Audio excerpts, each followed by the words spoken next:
अस्सलामुअलैकुम वरहमतुल्लाहि वबरकातुहू। उम्मीद है कि आप सब खैरियत से होंगे। तो आज का जो हमारा लेक्चर है वो है राइबोसोम्स के बारे में। सेल बायोलॉजी में राइबोसोम्स के बारे में हम लेक्चर देंगे।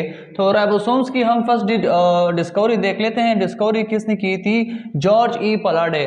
किस टाइम में दी थी? 1995 में। ये इंपॉर्टेंट पॉइंट हो सकता है एमसीक्यूज के लिए भी और टेस्ट के लिए भी बहुत सारा राइबोसोम्स के बारे में आ सकता है। ठीक है, तो डिफिनीशन में क्या कहते हैं कि they are thin granule which are formed in nucleolus. Ribosomes contain equal amount of proteins and ribosomal RNA. मतलब कि राइबोसोम्स हमारे पास वो थिन ग्रेन्यूल्स लाइक स्ट्रक्चर होते हैं। थिन ग्रेन्यूल्स लाइक स्ट्रक्चर के बारे में हमने गाल्गी पैरेटस में भी पढ़ा था और रफ एंडोप्लाज्मिक रेटिकुलम में भी पढ़ा था। इसके अलावा जो हम जब हम सेल की स्ट्रक्चर ड्रा कर रहे थे तो वहाँ पे हमने राइबोसोम्स की वो जिक्र की थी। तो एंडोप्लाज्मिक रेटिकुलम में भी इसकी बहुत ज़्यादा इंपॉर्टेंट फंक्शन थी।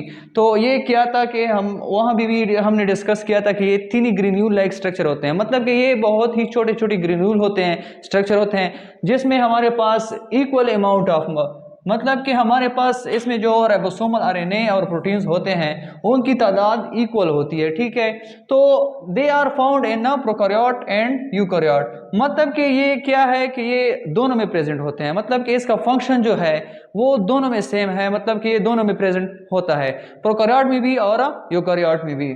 इसके दो सब यूनिट है राइबोसोम्स के, एक लार्ज सब यूनिट है और एक स्मॉल सब यूनिट है।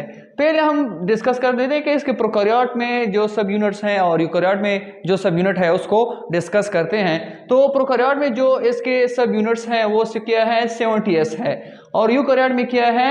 80s है। तो इस 70s और 80s का मतलब क्या है कि ये 30s एंड 50s ये स्मॉल सब यूनिट्स जिसके हम और भी डिवीजन कर लें तो इनसे वो क्या है?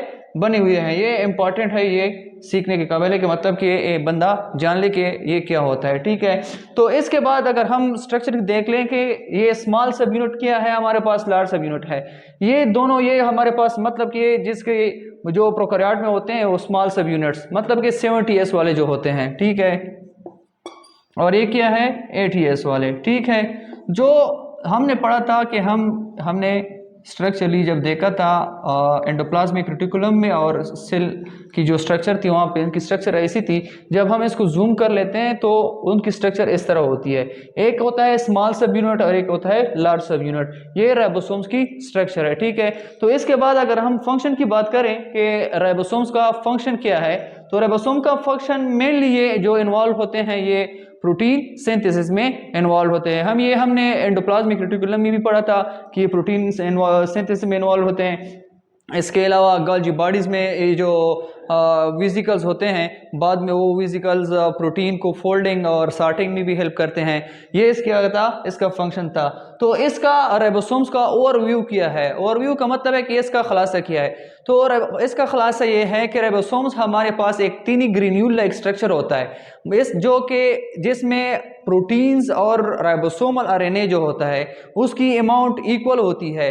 तो इसका फंक्शन क्या है? फंक्शन ये है कि ये प्रोटीन सिंथेसिस जितनी भी होती है उसमें इन्वॉल्व होता है। इसके दो सब यूनिट है, एक 70s है और एक 80s है। 70s प्रोकैरियोट में मौजूद होते हैं और 80s यूकैरियोट में मौजूद होते हैं। तो ये था मेन समरी राइबोसोम्स का।